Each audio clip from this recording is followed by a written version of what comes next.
Not So Perfect Parenting. And I want to get on here because I want to encourage the parents again tonight. Last night we talked about parent guilt.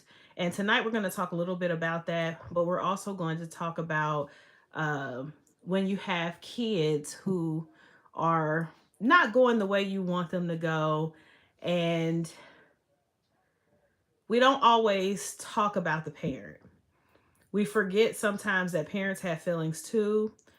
We go through these guilt trips. We are trying to work things out with our kids in these situations. So I've talked to a lot of parents and I've had to deal with it as well, where our kids are not aligning with the morals and the great things that we have taught them. They either go astray or, maybe contrary to the teachings, maybe not even necessarily religion or spirituality or whatever, but a moral standard. You don't even have to talk about the spirituality or anything like that. Moral standard that they are going contrary. Maybe not being productive citizens. Maybe substance abuse, that kind of thing. And it is really hard for a parent to go through things like that because there's so many emotions, right? We always think about the kid, what they're going through mentally, and we're trying to get them the help that they need, and we're trying to get support systems in place with family or maybe therapist and all kinds of things, right? But we forget that the parents inside are caving and crushed because we have to watch our kids be contrary of what we know they're supposed to be. So for instance, I remember watching I read the book first because I was in like four different book clubs. And one of our book clubs, one of the young ladies chose a book. I want to say it was called Tweak, but I'm not sure if the movie was called Tweak or if both of the book and the movie was called Tweak, but we read the book first. The book had a lot of information in it. There was a father, and I'm trying to remember. It was so long ago. This was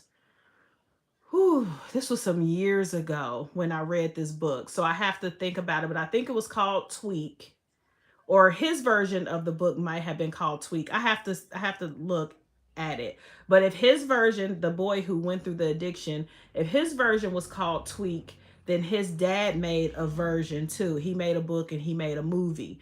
The movie was played by the dad was played by the guy from The Office. I don't know what his name is. Michael from The Office. If you look it up, and he played a very serious role because y'all know Michael crazy, but he played a very serious role. Hey, how are you doing? He played a serious role about his son being addicted to drugs. And so a lot of times when I read that book in my book club, the girl who suggested it was talking about her family dynamic. And what that book was talking about was the parent's perspective of when you have a child who is uh, into addiction and things like that, how the parent is feeling.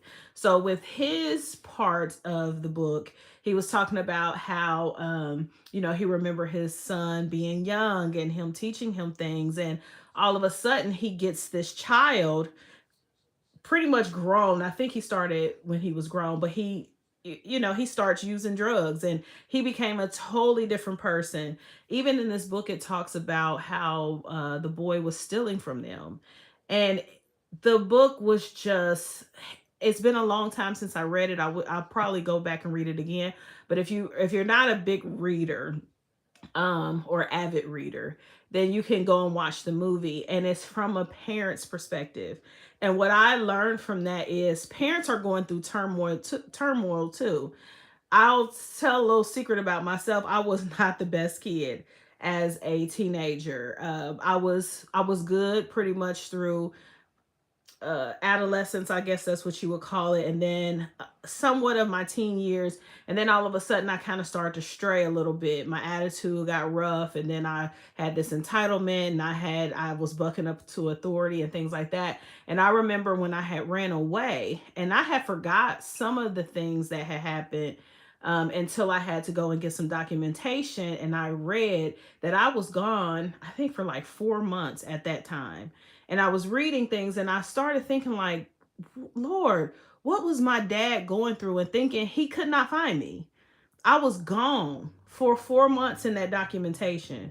And I know I had left for a few years, or definitely about a year before they even really knew where I was.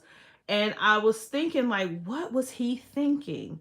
Was he in agony? Was he up most nights? Like, I don't even know where my daughter is.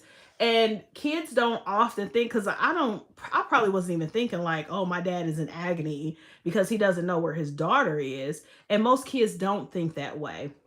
And so, going back to the movie talks about the father's emotion of him seeing his son wasting away, because this boy was on heavy drugs. Like, I don't know exactly the drugs he was on, but this wasn't just like marijuana. I think he may have started off with the marijuana, and then he gradually got on to some harder drugs.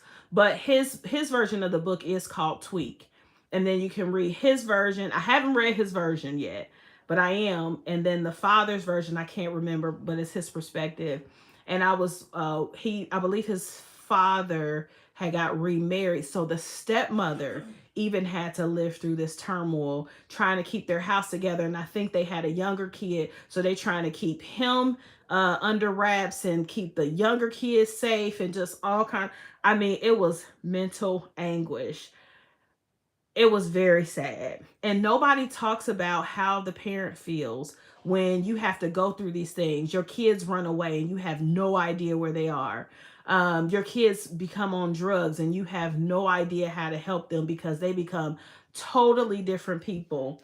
Your kids, especially if they're grown, they're facing eviction or losing jobs and things like that. You just don't, it's very hard to process, especially when you had a kid that's thriving or was thriving, and you taught them everything that they know, and then they get up to a teenager or they get up to be a grown adult and they drastically change.